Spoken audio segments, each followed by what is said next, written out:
One of the purported benefits of tubeless tyres is lower weight. As far as weight weanieism is concerned, I'm a bit of a cynic. There's far too much focus on bike weight. So I don't know why I'm making this video. I suppose it's just interesting.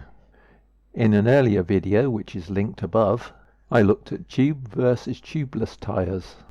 I actually found the weight of tube tyres could be lower than tubeless. In this video I'm going to look at the issue again, but this time from the point of view of my new gravel bike and its wider tyres. I'll be basing it around the Schwalbe G1 all-road tyres in both tubed and tubeless formats. I should say these tyres are not actually designated as tubeless, but I'll be trying them tubeless anyway. Let's go over to the bench and look at the weight difference. I set out to get some fairly lightweight tubes and I ended up buying these Maxxis flyweights. They're 27.5 inch by about 2 inches, so they're somewhat wider than I need as my tyres are only 1.375 inches wide. However, I couldn't find any smaller tubes, so these will have to suffice. They're probably a bit heavier than they need to be. An alternative is to use 700C tubes, which you do have to fold a bit, but do work. For both setups I'll be using the Schwalbe G1 tyres, so the only thing I need to compare are the inner tubes with the sealant fluid and the tubeless valves. Let's look at the inner tube first, and that comes in at 109 gram. That's pretty much what it says on the box. Next, the sealant and the tubeless valve. But first I need to compensate for the bottle, so I'll put an empty bottle on first, zero the scales, and then weigh the full bottle of sealant and the valve, and that comes to 70 gram.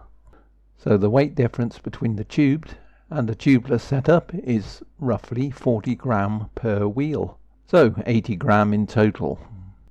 Now, as I'm probably 10 kilos over an ideal cycling weight, then I think 80 grams on the total bike weight is neither here nor there. For me, the penalty in terms of weight is negligible. However, there are the other potential benefits of tubeless tyres, so in future videos I'll continue to explore tubeless. Something that's dear to my heart are the relative costs between the tubed and the tubeless setups. I bought 2 tubes at £6.50 each, so a total of £13, and the Stan's No Tubes tubeless kit cost me £19.95, so tubes are a bit cheaper. However, if you also factor in buying tubeless specific tyres, remember my tyres are not tubeless specific, then the price for tubeless tyres is normally £10 to £15 more. For 2 tyres that's £30. So the cost of going tubeless could be as much as about £40 over the cost of using tubes. In reality, the difference in price is not huge, but maybe the other benefits of tubeless road tyres will make up for it.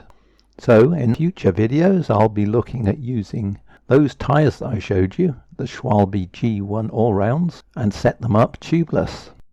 From me, for now, it's goodbye.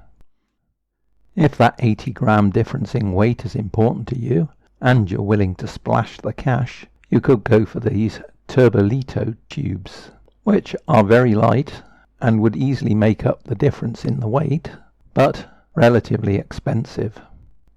Just thinking out loud, maybe the combination of cheaper non-tubeless tyres and the more expensive lighter inner tubes would give a price competitive solution to reducing the number of punctures, as Tubeless claim their tubes are more puncture resistant. As I said, just thinking out loud. Perhaps I should do the analysis and make a video about that.